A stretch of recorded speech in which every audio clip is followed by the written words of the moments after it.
back, relax, and maybe get yourself a snack. Me and you gonna have a little chat about books. Hey guys, so I am here today to review 3 books that I recently read. All of them are the start in a new series. So I'm going to tell you a bit about them and then let you know whether or not I think the series is worth continuing with. So let's get started. The first book that I'm going to talk about is called Off to Be the Wizard by Scott Meyer. I actually audiobooked this one, so I don't have it in physical edition. I definitely liked the audio. I think the narrator was a lot of fun. And I don't know how to describe this. It's silly. I would say it's definitely the kind of read that I would put between 2 very heavy, epic, big fantasy books, because that's exactly how I read it. I read it after I just finished a very long book, and it was perfect for that. It was a really good palate cleanser. It was something that was refreshing and light and silly, and I didn't have to think too much whilst reading it or listening to it. So I definitely think if you look at it that way, it's great. It's probably not a book I would pick up just for the sake of picking up a book. It's definitely one that I used a little bit as a cleanse between heavier titles. Okay, so we follow a character who is called Martin, and Martin is a young hacker who likes to hack into computer software and computer programs and different computer official stuff.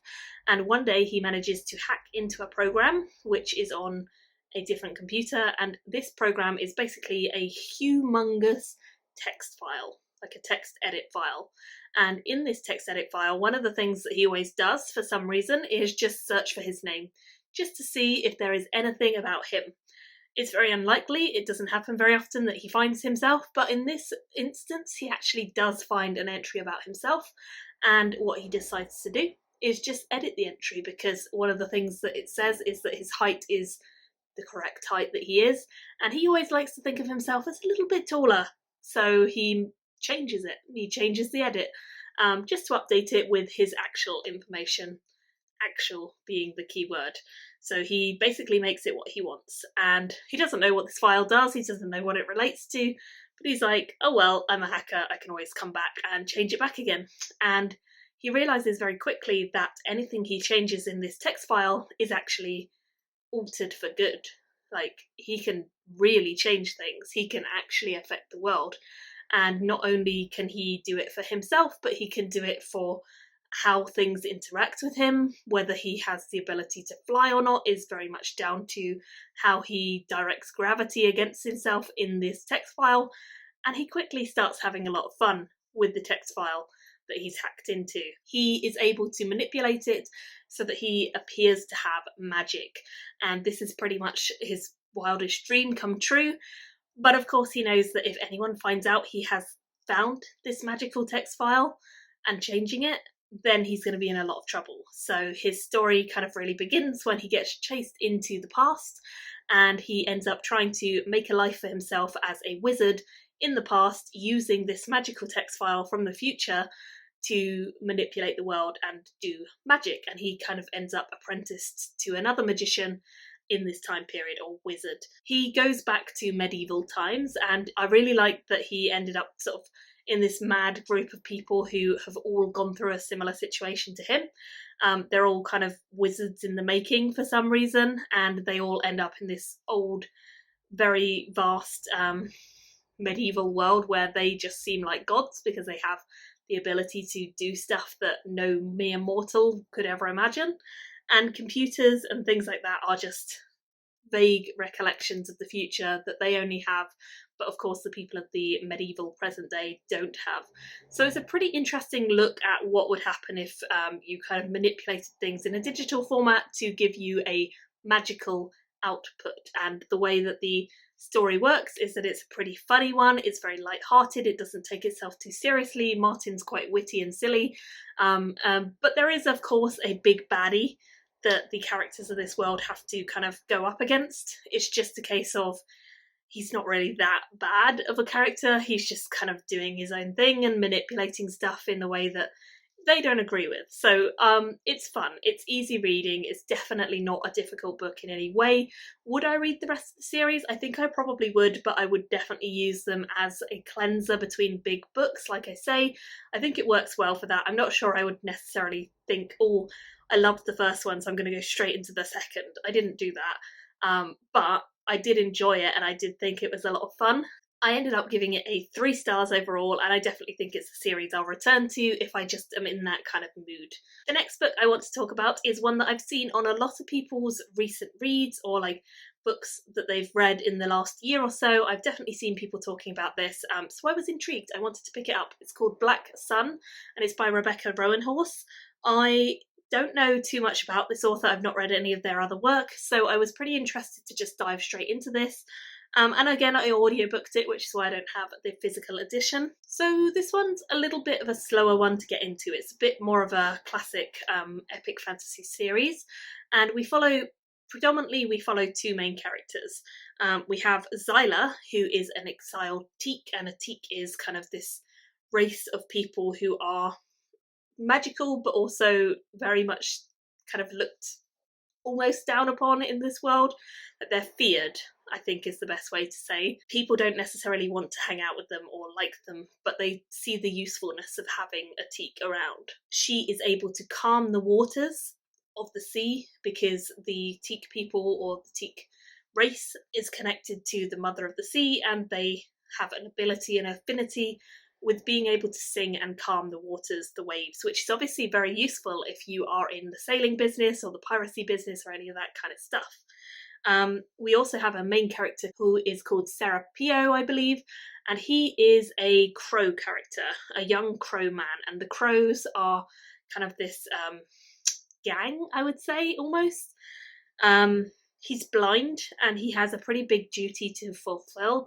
There's this religious order that his mother and father were part of, and his mother was absolutely devoted, and as a child she did something really horrendous to blind him and to kind of set him up for this big destiny that she believes he has and that he's always been taught he has, but it's basically put his mother into this really terrible position of having to do something awful to her child to start this destiny rolling. And that's meant that his father really hated her and really hated him for a long time. So he's not had a good upbringing, he's not had a good childhood. And his story, where we pick it up, he's travelling on a boat, happens to be the same boat that Zyla is on, and he's travelling to fulfill his destiny.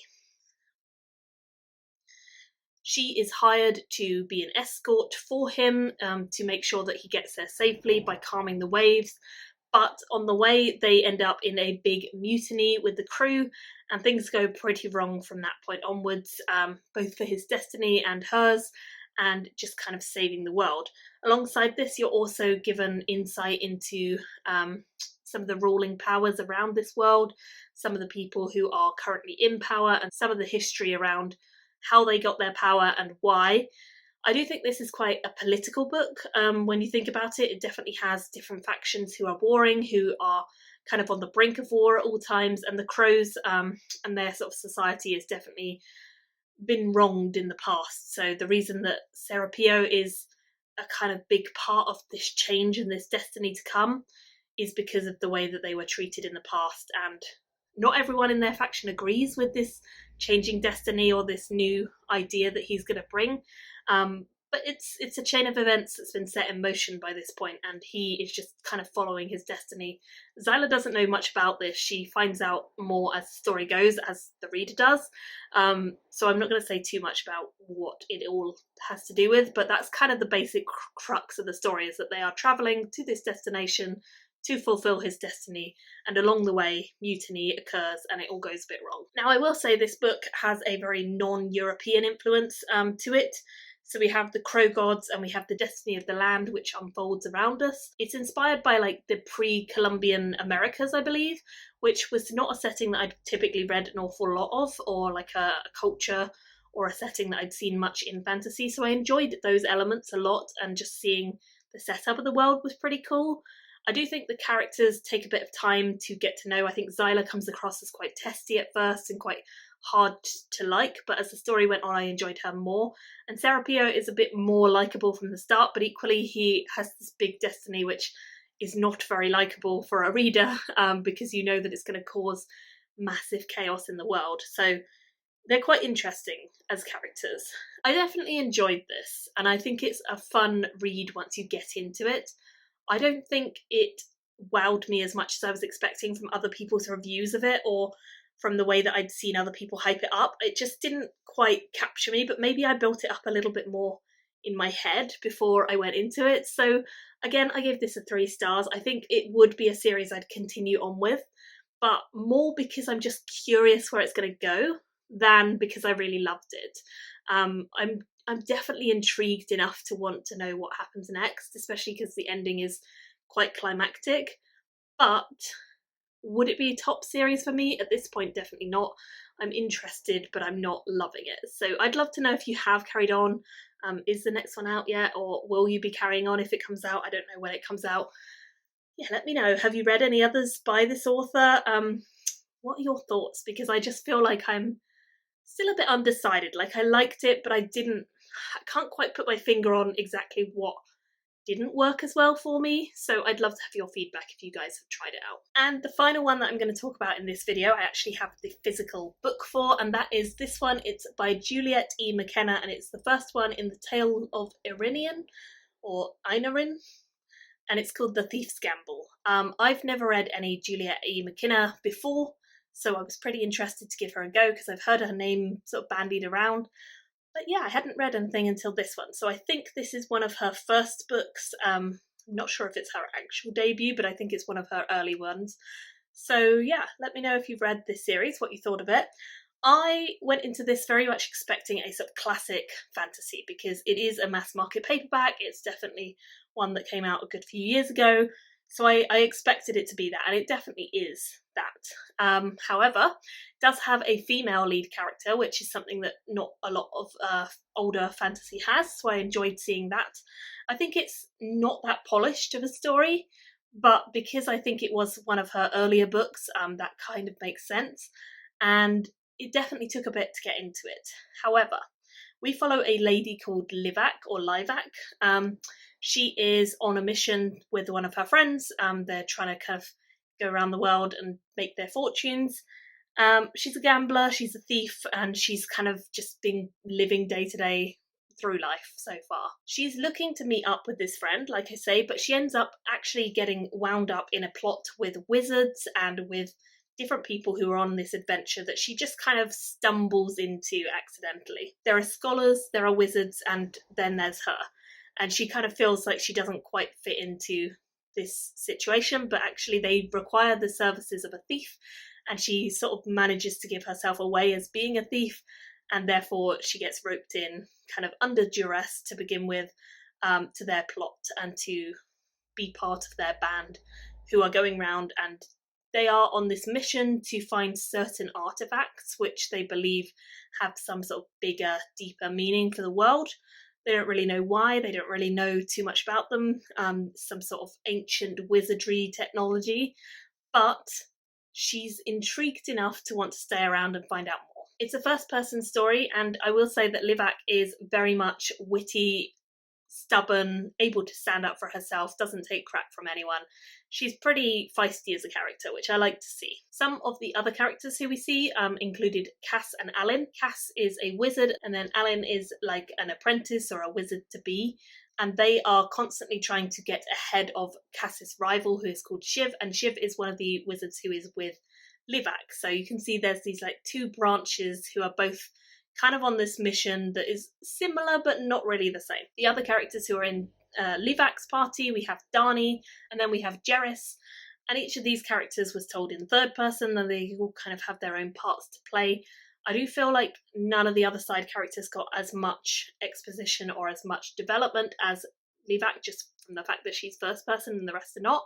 I didn't dislike her by any means, but I felt like I would have liked to get to know the other characters a little bit more. I think that would have fleshed it out for me in a way that I didn't quite get here. I will say the magic of this world is pretty stereotypical.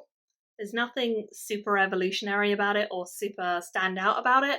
which is kind of what I expected, but it's also, I would have liked something different to sort of spark the imagination. I think there are definite similarities to the writing style of Robin Hobb, which I say with like bated breath because I love Robin Hobb. But I definitely think that there are similarities to some of her Realm of the Elderlings books. Now, I do think Robin Hobb, for me, definitely was more able to draw me in with emotions than this author so far. I don't know if that will change as the series goes on. I feel like potentially it could, because I definitely got more and more into Robin Hobb's books as I went. But I don't know if that's quite the same hook here. I think there's definitely inspiration from those books and from books that were being published at that kind of time. But I wanted a little bit more punch with this one. I felt like there was something that was lacking that was just the original flair. It's by no means a bad book. I enjoyed it. I definitely found myself liking the way it was going. I liked the direction. I liked the characters. I just didn't feel like it had a punch factor.